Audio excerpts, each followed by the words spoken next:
ከነ ኃጢያታችን ከተኛን ከነ ኃጢያታችን ለመዋል አንፍቀድ ለራሳችን በመንችለው አቅም ፈጥነን ቶሎ ብለን ንስሐ እንግባ ከነ ኃጢያታችን ከዋልን እንዲመሽም አንፍቀድ በመንችለው መልኩ ፈጥነን እንድንገኝ እናድርግ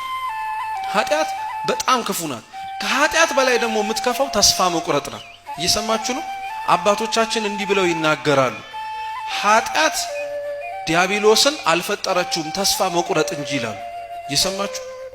ኃጢያት ከሚሰራው ሰው በላይ ግን በጣም የሚያሳዝነው ኃጢያት ሰርቻለሁ ብሎ ተስፋ የሚቆርጠው ሰው ዋጋ የለኝም የሚለው ሰው አብዛኞቻችን በንስሐችን ውስጥ ስለራሳችን ኃጢያት ነው እንጂ በእኛ ኃጢያት ሀገር ወገን ህዝብ ቤተሰብ የመጣበትን አናስብ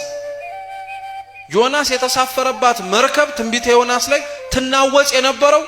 በደለኞች የሆኑት ሰዎች ኖሮባት ሳይሆን ያጠፋው እግዚአብሔርን ያሳዘነው ዮናስ ስላለ ሀገር አሁን እንዲህ የምትታመሰው እኛ ንስሐ ሳንገባ ቀርተን ቢሆንስ